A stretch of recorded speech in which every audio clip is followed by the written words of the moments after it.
What's up, guys? This is episode 2 of the Family Buzz. Wow. Me and Jay been kind of looking at some of the results from the last one. Man, it's pretty cool, man. We got some people watching it, and hey guys, we appreciate it. Yep. Subscribe. Please like and subscribe. Appreciate everybody watching, tuning in, taking the time. I know that last one was a long video, but I'm going to try to shorten them up a little bit. See how it goes. 56 minutes, that's a long one. Yeah. That's cool. We had a kind of, I think, just introductory kind of stuff. And anyway. Yeah. Kind of concentrated on the East Coast Bass Freakers Club a little bit. Kind of let you know what was going on. Absolutely. Okay, so what we decided to do for episode 2, the topic is going to be ploppers and frogs. What I mean by ploppers is whopper ploppers, choppos, things like that. But before we get into that, we're going to give you a brief rundown of the last 2 tournaments that we fished. We fished Lake Mead. What was it on the 6th? When did we fish? About 2 weeks, 3 weeks ago? Yeah, 2 weeks ago. 2 weeks ago. Guys, Mead was a rough day. Jay hooked into a couple of nice fish, and listen, you know, I've said this before, fish stories are fish stories. I love telling them, I love hearing them. But when you're talking about tournaments on which we have cameras on ourselves showing what we're doing, yeah, we got footage of you these. really can't just say, oh, I hooked into an 8-pounder and he got away, because it shows everything we're doing. Anyway, Jay just lost a couple of nice ones. I think for the style of fishing that me and Jay really enjoy, are probably what we're best at, is that top water bite and a more power game, you know, kind of spinner baits, chatterbaits, crankbaits. Definitely more power fisherman than anything. And sometimes when that, with the water temp getting up in the mid 80s and with the pressure on these lakes, that can be tough. Your finesse game can make a difference in those times. So where is this going? So what I'm saying is, basically, for the Buzzin' Cousins, me and Jay, our window is early morning, and usually we're right on it. We can cast pretty good, and we can usually get some in the boat pretty quickly. Yeah, normally if we get 4 or 5 in the boat by 9:30, then it's pretty smooth. We're big fishing. We're big fishing. All right. Well, guess what? On me, we lost a couple. We got a couple in the boat and they got away. And then that window closed, and we tried to adjust. We tried to do some other things, didn't do well. I think we didn't get a bite after what, like 11:30? Yeah, not good. I mean, it was tough. So we put in barely right at almost 6 pounds that day. So it was a rough day. Yeah. Rough day. All right. So the following weekend, we are up at Chickahominy. If you watch our last video about Chickahominy, interesting fun fact that I looked up on Google on the way there, I think it was the night before, is what does the, you know how all these Indian names around here have a meaning in English language. Did you know what Chickahominy meant? No, I had no idea. I've lived here all my life too. Yep. And you'd be surprised how many Indian names there are around here. Oh yeah. That have, you know, what are the meanings of them? So Chickahominy means coarse ground. Like coarse meaning, I figured rough, rugged, tough, coarse ground / corn people. So I guess what they're implying is a lot of the Indians up and down that river basin planted and grew corn. Yeah, well, this is where the settlers started. So. Yep. Well, they were here before them growing corn. They taught us how to grow it. So that's coarse ground corn people. That's the meaning of Chickahominy. There's your fun fact, guys. Anyway, how did we do that day? We only had 3 boats that day. We won. We weighed in right at 13. Was it 0.45? Yep. 13.45 pounds. Jay got 1 off the hop real quick. I busted 4, and then JJ got into a good one. I'll let him talk about how I caught it. Go ahead. Yeah, well, it was 5.90. Nice, almost 6 pounds. Right into cypress knees. One of my favorite things. I love to fish them cypress knees. You do. Yeah, I've always done really good with that. I can work a buzzbait between them knees like it ain't nothing. You know, I was always discouraged kind of because you get stuck on them cypress knees. You got to get over in really shallow water. You bum the spot out when you go up there and make a lot of commotion. And sometimes you can't even get to your lure. You get stuck back there. You can't get the boat to it. Absolutely, but it amazes me. it never ceases to amaze me at the size fish Jay pulls out. Up And there. those knees, It yeah. doesn't look like it's deep enough or enough ground. I mean, it had to be less than a foot of water. Like, And- look at and in the nailed it. video. Wait, The battery died right. we didn't Probably catch that about one. 10 minutes before I caught that one. Anyway, what you'll notice is where he caught it. If you look at some of the other parts of the video, the boat, you could see the vegetation under the boat, and we're throwing to the bank. Yeah. So it was shallow, baby. Oh, yeah. You bring your Shallow. buzzbait through there, you feel it, just pulling on the grass and stuff just under the edge of the water. Yep. So we did pretty good at Chick. I mean, we got on him quick, just like we knew we had to do. My God, Jay, tell him about the rest of the day out at Chick. Oh, The river is great to fish. The worst part is I got smoke here, and you talk about It's it. the pleasure boaters and jet skiers and wakeboarders. Oh my God! I mean, it was just I can't believe one believe after another. no one's And- gotten seriously hurt or killed out there. Yeah, I mean, we I'm saw amazed. jet skiers out there running 70 mile an hour, every bit of it, Up and flying down the around wake turns. zones. Yeah, it's just it's almost to the point where I almost rather not fish that river just for that. I mean, some of the other rivers have the pleasure boaters, but they're not as bad as Chick is.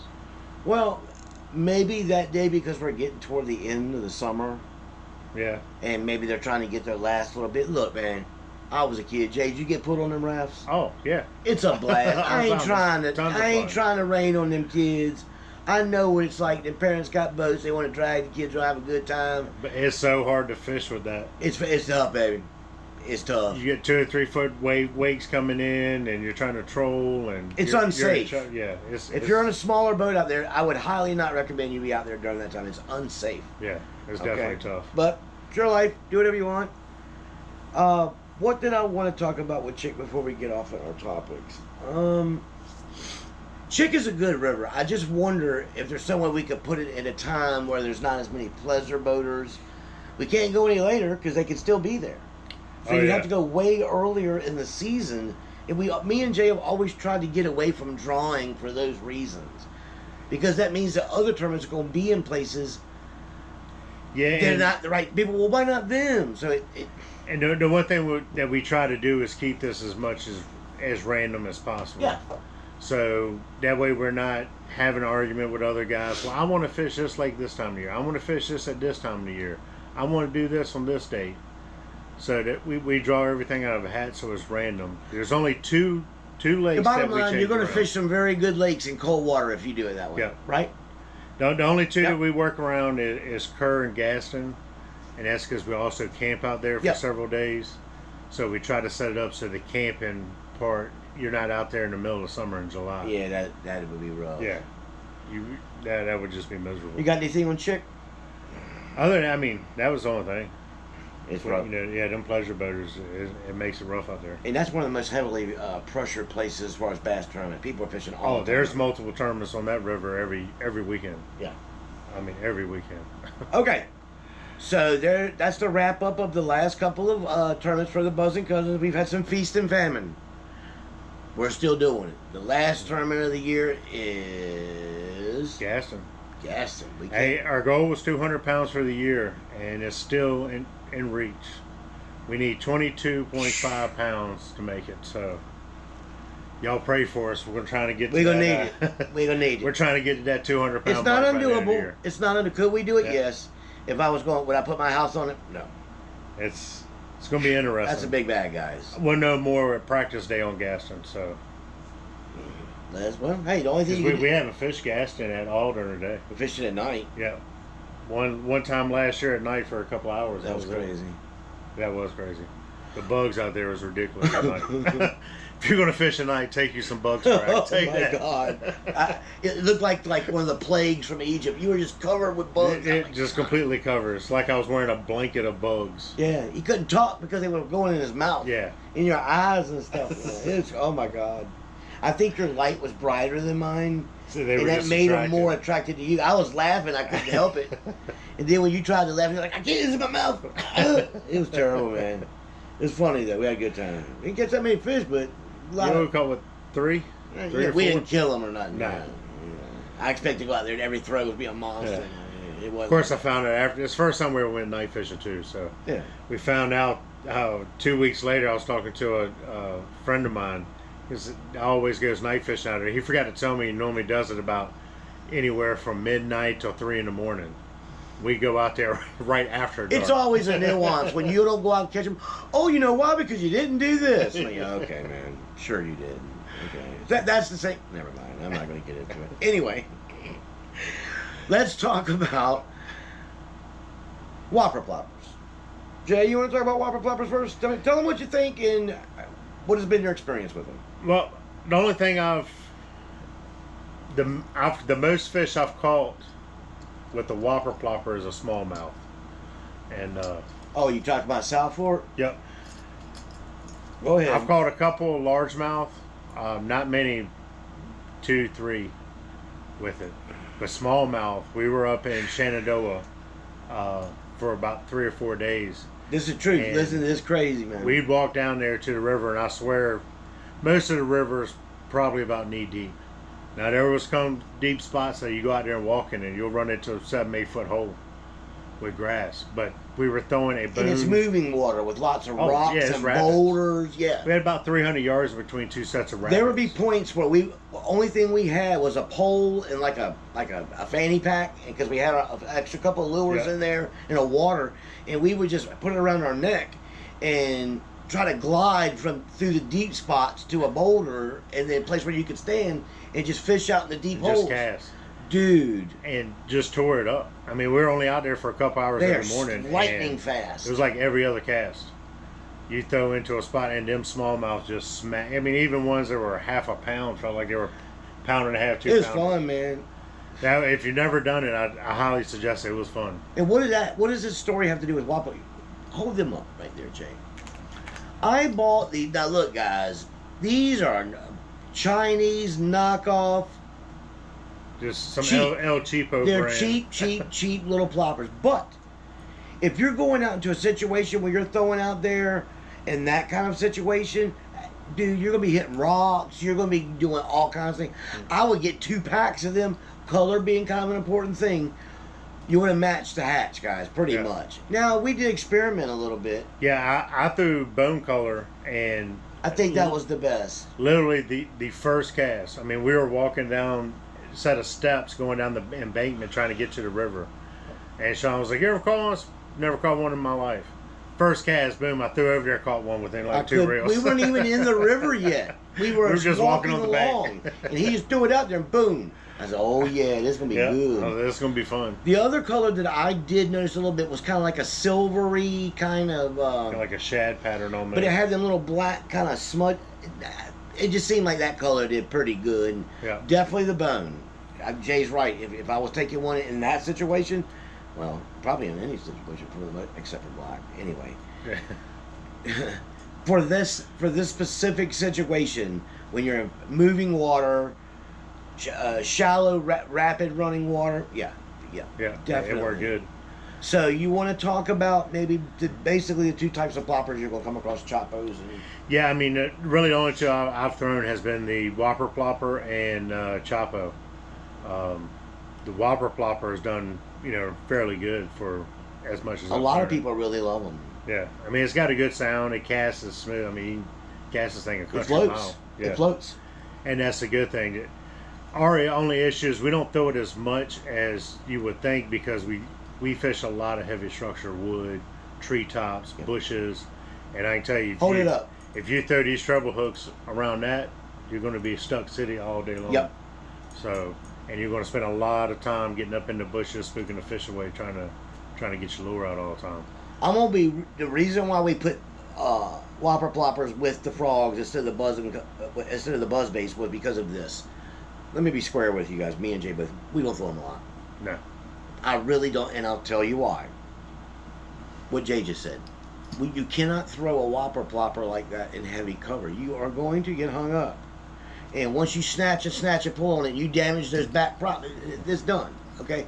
Now, I know guys that do really good with them. I have caught some largemouth on whopper ploppers. I have caught them in a tournament. Okay? But because of the limitations, you can't throw through pads. Yeah, pads. Not really. Not unless they're dispersed or. That seagrass or sawgrass coming up. We just like fishing heavy cover, man. Yeah. Like I said, when you cypress knees, bushes, lay down logs. That's our game. What color would you recommend for whoppers? Depending on the day, like if it's cloudy, maybe a little rainy or something like that, I would probably go with the bone color. I agree. If it's sunny, really bright blue skies, and I would go black. You know that some guys fish bone all the time. Yeah. Yeah, I've heard that. And some guys fish black all the time. If it was me fishing it, I would do. I think Jay's exactly right. I think in low light, overcast, murkier water. I know that might be contradictory to some of the other things, but for whopper poppers, I would throw a bone. Okay, if it, no matter what the clarity of the water is, if it's a bluebird sky, if it's bright, I'm throwing black for a whopper popper. Yeah. Okay, how many? Do I catch a good amount of bass on them? No. Have I caught some? Yes. Decent ones? Yeah. Mm-hmm. Yeah. It's fun. It's got a very distinct noise. It's very distinct lure. It kind of got a little jiggle to it. It makes a very distinct plopping noise. It's just a cast and reel. I mean, you can pause it. You can get it going a little bit and pause it for a second and take off again. And a lot of times they'll hit it on that pause. But one good thing, another thing people have said, as a pro versus a buzzbait or a frog, is hookup ratio. Hookup ratio is usually pretty good. By the time they bite it, they'll get the front hook or the back hook or both. Yeah. And if you get them stuck with that, they're usually got. So yeah, you got them treble hooks. I mean, they're normally, if they get close to it, they're going to get hung up. Yeah. So the hookup ratio is pretty good. It's hard to even tie the thing on without getting it stuck in your finger. No doubt. How many times have you been trying to get it on for 10 minutes? Like, it's stuck in me, stuck in my jacket. Lines wrapped around the hook. Yeah. But I know a bunch of dudes who love them, fish with them a good bit, and do well. Yeah. So no shine on it. It's just not what me and Jay throw a lot. Okay. Now I'll tell you about something that we did throw a lot at one time and still do throw a lot. And I tied on every tournament. I have one tied. Just on. about, except for the cold. Yeah. If it's super cold, I won't. But as soon as that water temperature gets over 70, I have one tied on. And that is a frog. I think one of the most exciting ways to catch a bass, especially a big one, or any bass, is on a frog. It's just a feel of it because the weight is so weightless. Would you agree, Jay? Yeah. I mean, when they hit it, they smash it. Yeah. I mean, it's every now and then you'll get where they're a little finicky and they just kind of suck it down, but most of the time when they hit it, they hit it. All right. Well, give me your situations, and when would you start throwing a frog? When would you break it out of your tackle box? For a guy that don't throw it hardly ever, this is not an instructional video, guys. This is just what we do. Yeah, we've only been fishing 6 years, yeah. So give me when and why. Normally it's really on the cover. If I've been throwing a buzzbait for a little bit, I'm always, the water temperature is more, I'm starting out with a buzzbait. And if I notice that they're short striking or I'm getting a lot of miss with a buzzbait, then I'll throw a frog because I can kind of hesitate. I can work a little bit, pause it, slow it down. I can slow it down to see if that's what they want. Sometimes they want you to really reel the buzzbait fast, but sometimes you can't reel it but so slow. And sometimes that frog, you can kind of pause and you can skip it under some stuff too. So you can get it up under docks, you can get it up under some laydowns. And if there's any, for a lot of guys that have trouble casting with accuracy, let me tell you something. You can get these baits in some gnarly cover. Yep. Okay? And I'm telling you, no joke. Even years ago when I wasn't accurate with my casting, you could get that frog back in some places you can't get other things. The absolute key, before we get into the types of frogs we throw and why, this is, I think, the hardest thing, and I'll get Jay's response too, for me to learn about throwing a frog. Because I fish with a lot of action baits or power baits, when you're reeling or you're doing your thing and you get a bite, bang, you are setting that hook almost immediately. He bites it, you stick him, right? Yep. Frog is not that way, gents. I have lost so many fish, and I'm telling you, some nice ones. And it's because you have to have that. Now, they're all different kinds of opinion. I'm going to say the basic overarching one I've heard is when you're working that frog. Once he takes it, let him take it. For Yeah. how long? I try to pause for at least 3 seconds. Really? God, Yeah. God, like, It's hard, but I like to see it go I use under. about 2. And once I see it under, I'll tilt my rod tip down and I'll reel the line in How hard do you set that hook? as hard as I can. Yeah, me too. Because once I get about that 3 second pause, I got the line, that slack reeled out, and then I just rear back. And then once it's set, I don't let any slack. I just keep it tight and reel. Guys, it's super important, if you have really never caught one with a frog, to listen to that part again. If you ever listen, if anything in this video about frog fishing you listen to, that will probably be the most beneficial for real. What is going to happen, you're going to throw it up there. Get it as close to the bank as you can, or unless you're fishing paddles or whatever your situation is, right? As you work it out, he is going to explode on it, and because you're so excited, you're gonna your instant reaction is going to snap set. Yeah. Just if you can, when it goes, when you see him take it, just go 1, 2, bang, and when you set it. Yeah. The one thing, and I'm gonna give it back to JJ. Hookup ratio with this can be tough, gents. It can Go ahead, be. Jay. And on different frogs, it's all about the softness of the plastic. Yep. And I'll tell you, there's a couple little tricks you can do to improve your hookup ratio with the frogs. One is boil your frogs. Just get your pot, some water, take your a cloth rag, lay in the bottom of it. Hold the skirt back, like that. Now, I just put the whole thing in there and I lay it Really, on the skirt and towel. everything? Yep. It won't deform the. No. Wow, I didn't I've know done that. them. This one here I've done, and you tell it's softer. It helps to soften that plastic a little bit so it'll collapse when the frog takes it. That, and then take a pair of pliers and bend your hook up just a little bit, just enough so when you rub your finger across that frog's back, I've heard that on so many videos. Yeah. should just snag your finger just a little bit, Just a touch. and that will also help with the hookup ratio. If you bend it up too much, guys, it's gonna get stuck on stuff. Yeah. It defeats the whole purpose. So just a little bit, and some guys say they'll spread them out a little bit right on the backside there. They'll open them up. On your skirted frogs, Jay, do you leave the skirt the way it is? Do you alter it in any way? No, I'll cut mine. What I'll do is I'll pretty much Hold it up close so they I'll can see. flip it upside down like that. This one hasn't been cut yet, and I'll just kind of snip it right at the tip of the frog right there. Is that pretty standard from what you've heard? Pretty much. Some guys will go at an angle, and I go a little bit they'll cut it shorter. up. I go a little bit shorter, and I cut one a little bit shorter because it seems to help them. I've cut a couple shorter. Does it make a difference to you? I'll use that if I feel like they're short striking, or if they're just wanting to grab the feet. Right. Then I'll throw Just the draw one. them up a little bit. I'll closer. throw the one with the shorter legs where I'll trim them up. But I mean, it's great. The walking frogs with the pointy nose.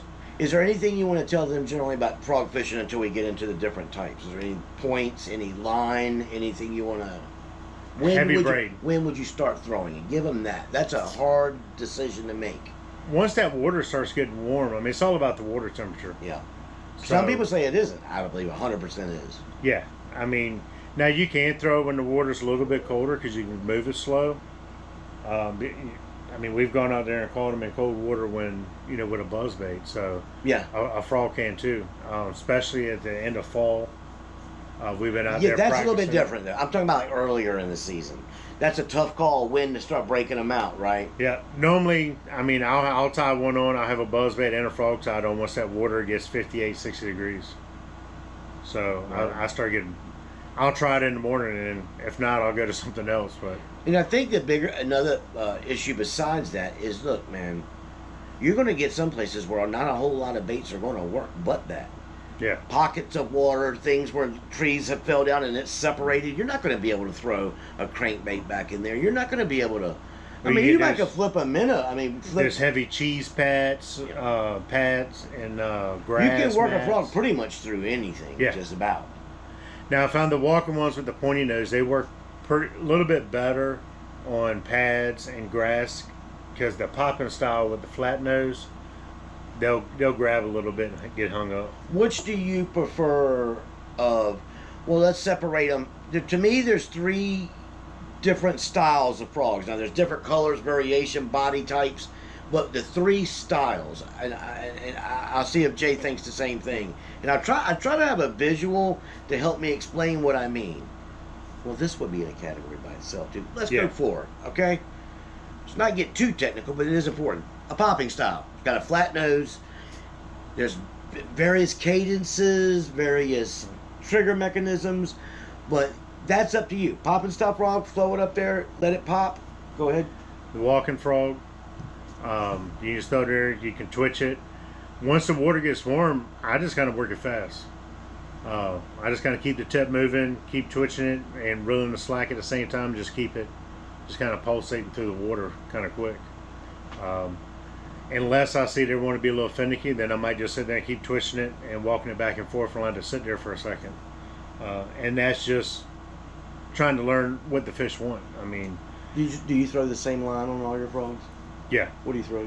I throw, well, pretty much on buzzbait, frog, spinner, or chatter, I'm throwing a 40-pound braid. You know, some people I know go up and throw a very, very heavy braid. Listen, if you're fishing in Florida or some place where you're dealing with super heavy vegetation, I've just found that look, on 40-pound braid, you can pretty much handle just about anything that we're fishing for down here, or we're trying to get, right? I mean, I pulled them out of pads. I pulled them out of heavy grass with that 40-pound Suffix.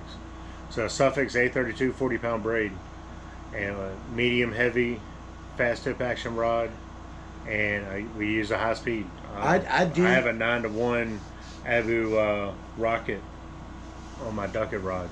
That's what I use for a frog. I know some guys that say they use this really big, heavy rod with backbone to pull them out. Yeah, a heavy rod. Yeah, I've tried it. You don't like it? The frog's just so light, and to me, I just have an issue. Does it affect your casting? Yeah. I can't cast it accurately. I feel like I'm casting with a broomstick. When that's my first year I started, I mean, that's what I was throwing my frog, spinner, and my buzz was with a heavy rod. I did too. Action. My first one was a heavy because I was afraid they were going to. And I was using an 80-pound braid like I'm pulling in tuna or something. Yeah. But I didn't know what I was doing. I was learning. So. And it's feel, guys. Some people like a heavier rod, a stiffer rod, and some people,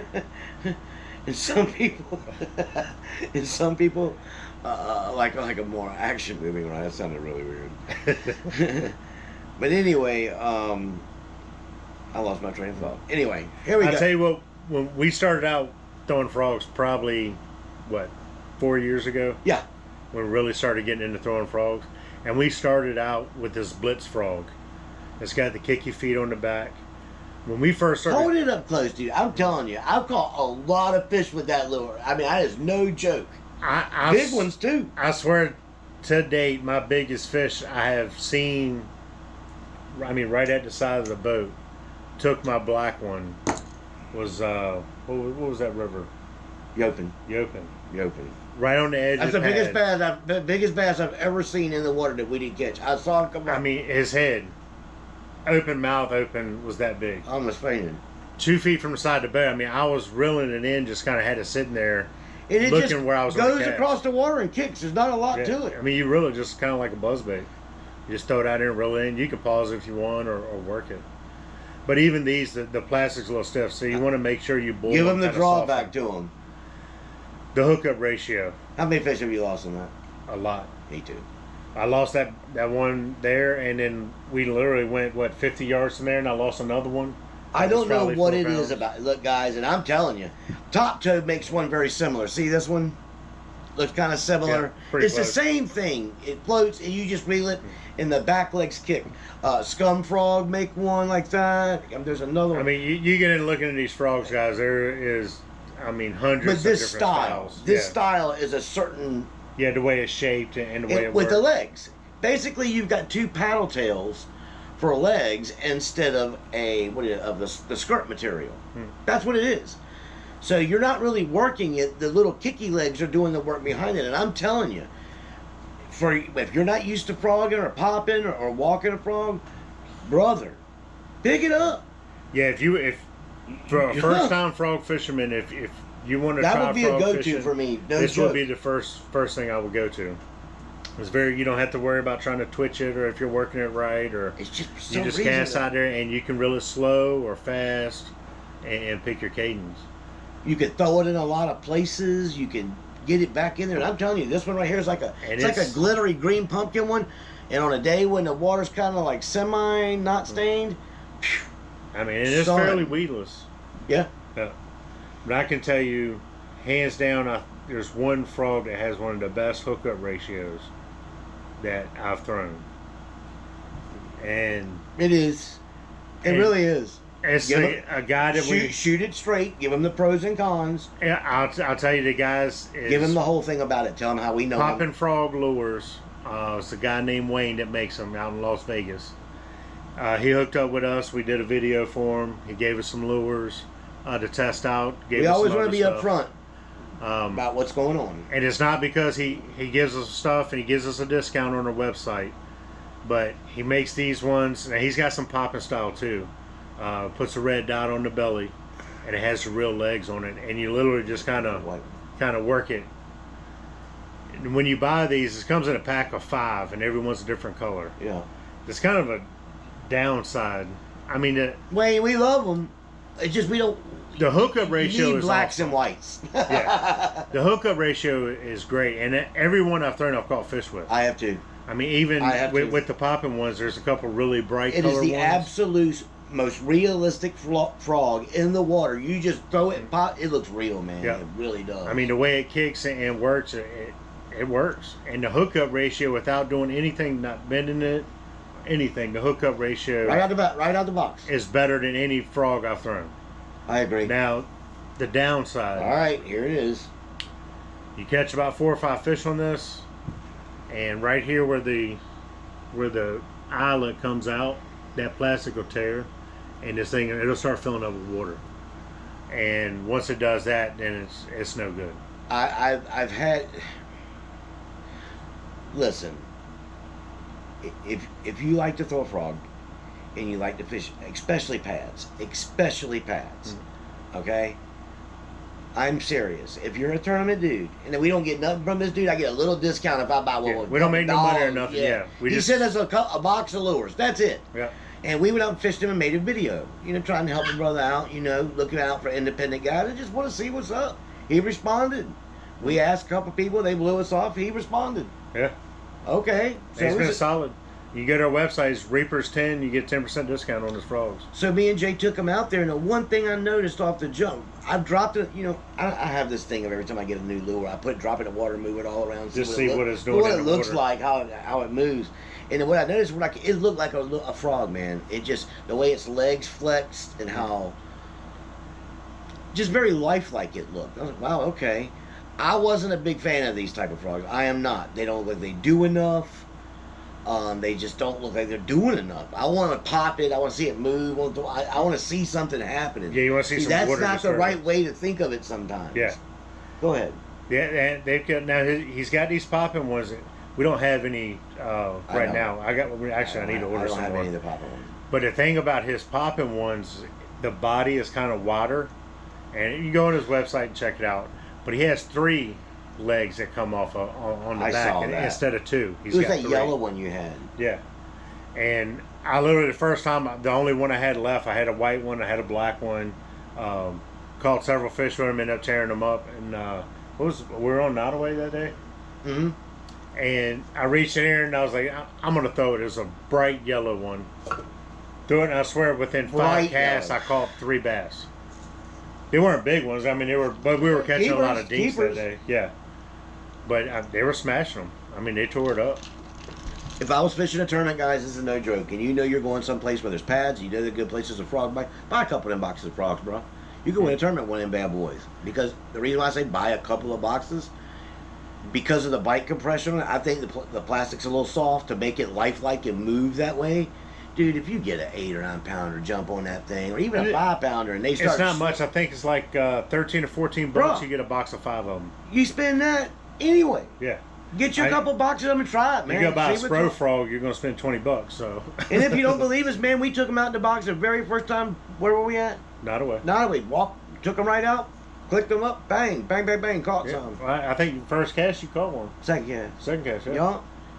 So, as far as that frog goes, it's a good frog, man. It really is. So we talked about. Did you talk about walker frogs? Yeah. Yep. There's another one, and this is a weird one, man. A guy gave me. I this still one. haven't thrown it yet. You know what, man? I got a crazy story with this one, Daddy. If you're listening, here, this one's about you. It's called. Y'all seen them at the store. They tend to make this lunker frog. They tend to make a lot like spiders, baby ducks, like weird lures, kind of. Mm. But this one's got two little prop legs for the feet. And when you reel it through the water, it's just like a little buzzbait kind of frog. But it's got frog hooks. The body's very soft in comparison, and it's sturdy. I've had it for a long time. Mm. Have I caught a lot of fish with it? No. Have I caught some fish with it? Yes. Let me give you this one. This was at Prince. And I was throwing, I can't remember, Jay. I was throwing a frog, but I think I was throwing a black poppet frog because we had caught some earlier with a black poppet frog a week ago. And I told my dad, I said, I got this one. He goes, tie that on, let me try it. And he threw this thing down. We hadn't been fishing probably, we've been fishing a little while, but not frogging. We were buzzing. Sorry about that, guys. Battery died on us. All right, well, I was telling a little story about my dad, Jimmy, fishing with this lunker frog. I've thrown it a bunch of time, I've caught some, not a lot. My dad ties it on, and I had just went through there, popped the frog through there, done my thing. He threw this by there, caught a 5-pounder, bro. Right off the wood. And it was on secondary structure, too. So that bass was sitting underneath a log right there or something. He came by there, he exploded on it. I mean, I was like, whoa, and it was nice. That's what I got for these. We're going to go next, and probably the most of how me and Jay throw frogs. This is probably the next. This is what we throw the most. The popping frog. Yep, go ahead. That's, of course, you know, we like heavy action, so we like using a popping frog because it kind of gives it a little more water disturbance. Especially, I like throwing it when them hot summer days when you get in the shadows. Yep. It's small, tight up under branches. Shade. You can throw this up under there. You can skip it up under things and just kind of keep it in spot and pop it. You ever caught on any other under docks with that? No. Everybody says fish dock. I've fished a ton of docks, and I swear I've only caught, I think, 3 fish on a damn dock. Everybody says fish docks, fish docks, fish docks.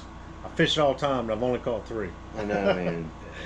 I fished 1,000 laydowns and Well, if we ever learn fish. how to do it, we'll be really good because we catch a lot of them. Yeah. Catch them another way. Yeah, we can catch them other ways, just we ain't caught them on no damn docks. Like Jay said, I would probably say 90% of the frog that I throw is a popping frog. I will, on occasion, throw a blitz or a paddle tail type frog, top toed. I like them. Jay don't mess with them too much, but I've caught some fish on them. Hookup ratio is not great, so I kind of. Anyway, so popping frog. What color, guys? I think me and Jay might have a difference of opinion. Not really, but to me, I think black or white. Yeah. That's it. Now, Jay caught some on this aqua frog by Booyah. Go ahead, Jay. You can talk about that. Yeah. You caught a lot of fish on that one. Decent ones, too. It was, I think, our second year we joined the club. Didn't hardly ever fish with them. We were on, I don't remember what river we were on that time. Roanoke. It probably was. I can't remember, man. It's been a while. I think it was on the Roanoke. Right. But anyways, we were out there and wasn't really doing a whole lot. I was like, man, I'm going to tie one of these frogs on and try it out. Tied that Booyah pad crusher on. Was it called an aqua frog? Yeah, it's the aqua frog. It's like purpley looking. Yeah. And they got a couple other different versions with Variations, colors. yeah. But, man, throwing it right into treetops and popping it out and smashing them. They caught like 4 or 5, like back to back. Yeah, he did. All keepers, too. Like bang, bang, bang, bang. And I really didn't even know what I was doing. I think I was using like 60-pound braid on a heavy rod. I mean, we were trying, man. Yeah. We're trying to figure it out. And that's what it's about. Just going out there trying, man. If you see a lure you want to use, pick it up, throw it. Try it out. There's no right or wrong way. I mean, there is a little bit of a wrong way, but fish don't know it. I mean, go out there and see what you can do. One thing that these videos I think is really about is because I really learned how to bass fish kind of watching videos. I know I said that in the other video. Yep. And I think especially for maybe a person that's not an experienced fisherman or doesn't have a nice boat or don't know a lot of people that fish, they try to find out these young people, they Google stuff. They go to YouTube. Mhm. I'm telling you, hey, anybody out there, if you really want to have a good time catching fish, an exciting way to catch fish, and catch some big ones too, try a frog. You might want to check the water temp. The season is kind of important for a frog. It really is. Yeah, if it gets too cold, you really don't want to throw a frog. Yeah. But you can bank fish with a frog. You could parallel a bank. You could do a lot, guys. For guys that maybe don't fish a lot, if the water is at least, what would you say, 55, 60? Yeah, anyway. See, I'm usually a little bit warmer. I'm about 65 before I start doing it. But you can. Yeah. I mean, once it gets right close to 60 degrees, I mean, that's going to be... You're on. Yeah. You can. Try to frog out, man. There are so many colors. Oh my gosh, you got yellow, black, green. The funny thing about it, when you look at all these frogs, they all look the same this way. just different colors. Do you think any of this really matters? To be honest with you, I don't know. I don't think the top of the frog really matters. They're mainly just seeing a silhouette. Now, sometimes, different clarity of the water, depending on how dark, they'll see that white belly, or, they'll see that red dot. Some people say that bass are more prone to red, so they put the red dot on the belly to help them strike, give them something to lock onto when they're going Absolutely. up. Something to hone in on. Yeah. Now, how much that affects it? Who knows, right? Yeah, who knows? So, on your scale, let's say 1 being things you like to throw the most, and 5 being unfavorite, where would you rank frogs in there? I think frog's probably my second favorite. I mean, buzz is my number 1. I think frog is my second. And I've only caught 1 fish this year on a frog. And Wow. I've thrown it a lot. I think, because I love top water, I would agree with Jay. I didn't include pop-Rs in this video. I probably should have, but it's the same basic thing, kind of. Well, we might hit that one later on, maybe. Yeah, that's kind of... Yeah, maybe it isn't.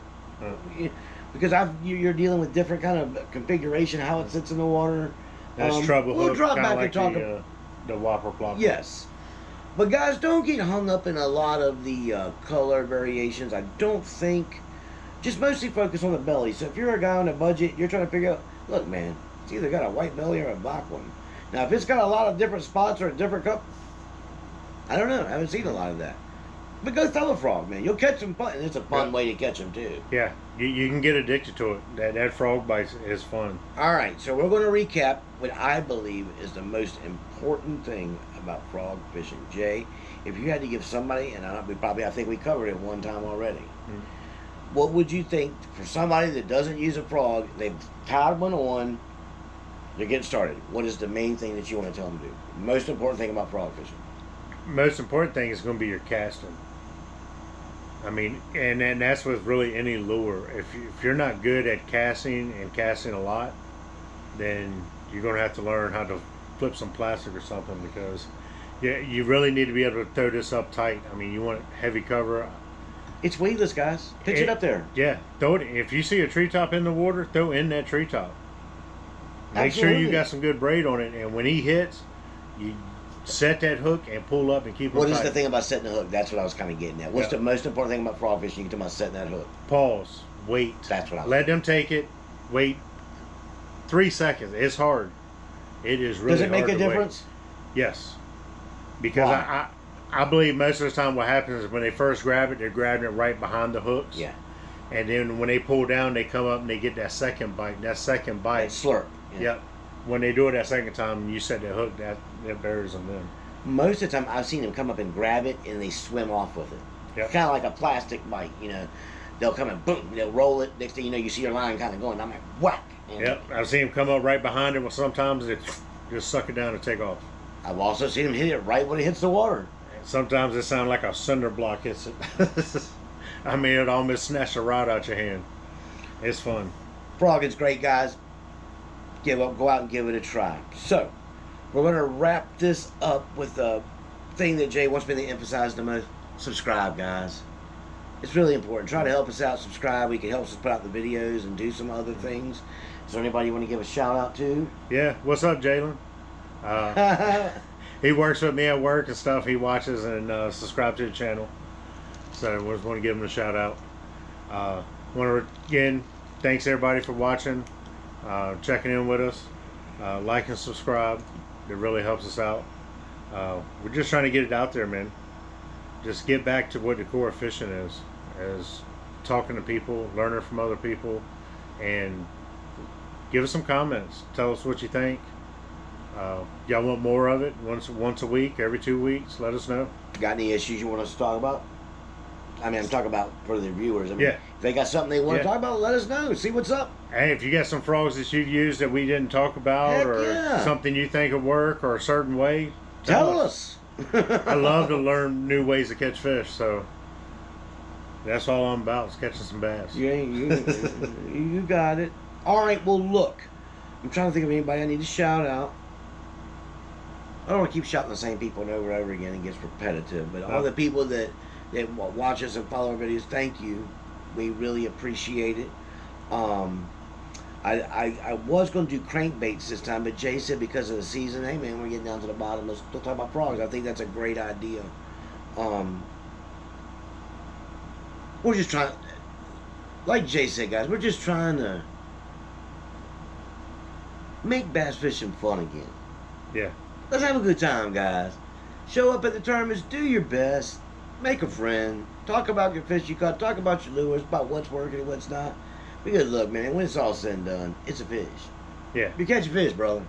No, we ain't out here fishing for $100,000. No. We're out here to have fun and get to know each other and make some friends. And that's what fishing is about. It is. And I think the one thing that I like about probably more than bass fishing is talking about bass fishing. Yeah. I love to talk about bass fishing, about what's going on, what people are doing. It always surprises me when I hear people say, well, this is what I did. I'm like, wow, man, I would never think of doing that. Yeah, see some other lures or other You ways kind of people get are locked catching. into a thing you like to do. Yeah. I think that's the problem with me. When you do something and you catch them, you know, it's one thing if you're going out there throwing, like, man, I've been out here throwing a buzzbait all day and I ain't caught nothing. But when you're going out there and you are catching fish, and you're like, man, I really don't want to try something else because I know I'd catch fish. It's a confidence thing. Yeah. If you have confidence a lure will work and you work it properly, you're going to do good things. It's when you don't have experience in a lure and you try to throw it, you're like, am I doing this right? Why isn't it? Am I too not getting deep enough? I'm too fast. That's my problem. That's what the hardest thing for me to do to diversify how I fish is to have confidence in what I'm throwing. Yeah. Last year was the first year I ever caught anything on a plastic Yeah. bait. and even I caught one that was up at my hunt club at a pond with a black worm. First cast, caught one. I was like, oh, this is easy. Then I went like a half a year, didn't catch another fish on plastic. Now I've gotten a lot more confident. I've caught a lot more fish and good sized fish on plastic.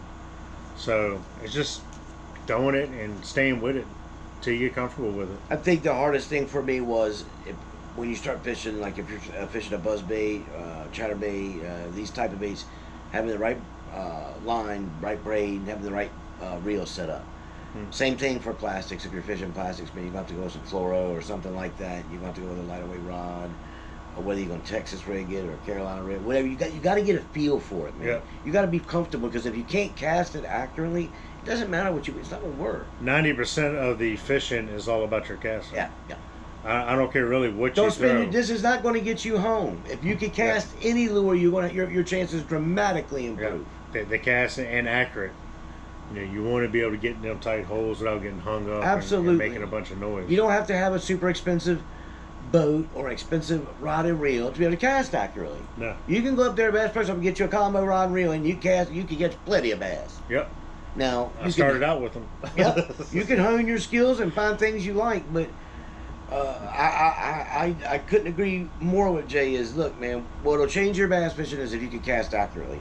Yeah. Once you start doing that, good things are going to happen. Yeah. So anyway, we're going to wrap this up.